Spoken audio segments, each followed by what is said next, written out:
বর্তমান অন্তর্বর্তীকালীন সরকার ১.৫ বছরের বেশি নয়, অর্থাৎ ২০২৬ সালের জুন নাগাদ তারা সময় নিয়েছে, এর বেশি নয়। আপনারা বিএনপি, স্পেশালি বিএনপি এত অধৈর্য কেন? লাস্ট ১৬ বছরের ক্ষুধার্ত আপনারা কি এখনই পূরণ করতে চান? এখনই খেয়ে লুটে পুটে খেতে চান? আপনারা জাস্ট স্থির হন যে ১.৫ বছর এর মধ্যে যতটুকু সম্ভব তারা সংস্কারের দায়িত্ব নিয়েছে, সেই সংস্কার যদি না করতে পারে পরে আমরা পরবর্তীতে তাদেরকে আমরা টেনে নামাবো যে আপনারা দায়িত্ব নিয়েছেন কী করতে পেরেছে, এবং তাদেরকে আমরা বিচারের মুখোমুখি করতে পারবো, এবং তারা অবশ্যই বিচারের মুখোমুখি করবো যদি তারা আমাদের প্রত্যাশা পূরণ না করতে পারে। দেশে এখন এই যে সিন্ডিকেট, চলমান সিন্ডিকেট, এটা এখনও ভাঙতে পারে না এই সরকার। দ্রব্যমূল্যের দাম একটু কমেছে, শীতকালীন সবজি, কিন্তু অন্যান্য যে খাত আছে সেগুলোর এখন সিন্ডিকেট আছে। এই অদৃশ্য সিন্ডিকেট ভাঙতে হবে, ফাইন্ড আউট করতে হবে, দেন সলিউশন করতে হবে। আপনারা একটু স্থির হন। আপনারা বলেছেন ৫ই আগস্টের ন্যায় রাস্তায় নামবেন। আপনারা রাস্তায় নামলে বিএনপি একটা হাসির পাত্র হিসেবে বিবেচিত হবে, বিএনপি জনবিচ্ছিন্ন হবে, বিএনপি মানুষ কি গ্র্যাজুয়ালি মানুষের কি হচ্ছে, পপুলারিটি বাড়ে, আপনাদের পপুলারিটি কমতেছে। আপনারা নিজেরাই প্রশ্ন করুন যে এই ২৪ সালে যদি নির্বাচন হতো, জানুয়ারি নাগাদ যদি নির্বাচন হতো, আপনাদের ছাড়া আমরা যারা আছি, আমরা যারা নিরপেক্ষ থাকার চেষ্টা করি, আপনাদের ছাড়া অন্যকে ভোট দেওয়ার ইচ্ছা পোষণ করতাম না, হোক ১২ দলীয় জোট বা আপনাদের, এর মাঝখানে আমরা থাকতাম। কিন্তু এখন আমরা কেন আপনাদের বিপক্ষে কথা বলছি সেটা আপনাকে ফাইন্ড আউট করতে হবে।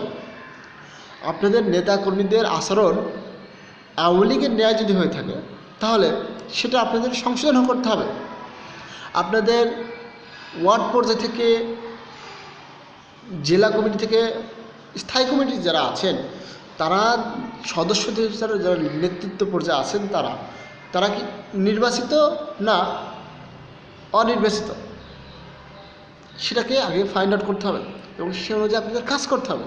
আপনারা এগুলো না করে আপনারা শুধুই নির্বাচন দেন, আপনারা বলছেন যে এদেশে গণতন্ত্র কায়েম করতে হবে, গণতন্ত্রের সব আমাদের শেখাচ্ছেন, কিন্তু আপনাদের দলের মধ্যে বিন্দু পরিমাণ গণতন্ত্র চর্চা নেই। আপনি বলেন তো আপনার কোন কমিটিটা গণতান্ত্রিক উপায়ে গঠিত হয়েছে? অমুক নেতা কি নির্বাচনের মাধ্যমে জয়ী হয়েছে?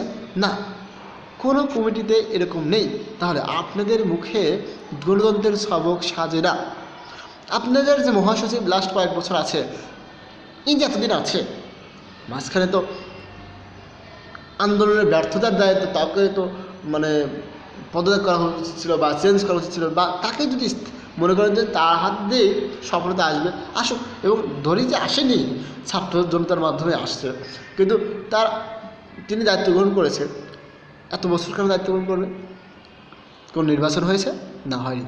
আপনার যে ভারপ্রাপ্ত চেয়ারম্যান যে আছে জিয়া বা তারেক রহমান বলি, উনি কী অবস্থা? লাস্ট কয়েক বছর ভারপ্রাপ্ত চেয়ারম্যান বিএনপি হতে পারে, যে কেউ। এই পরিবর্তন থেকে আপনার বের হয়ে আসুন।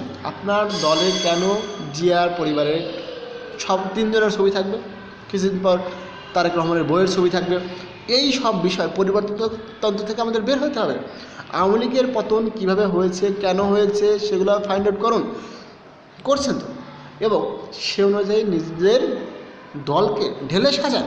আপনারা যদি আওয়ামী লীগের পথে হাঁটেন তাহলে তো কী হবে? আপনারা জনবিচ্ছিন্ন হবেন এবং আপনাদের অবস্থা হবে আওয়ামী লীগের চেয়ে ভয়াবহ। সেটা যদি উপলব্ধি করতে ব্যর্থ হন তাহলে আপনাদের রাজনীতি করার অধিকার নেই।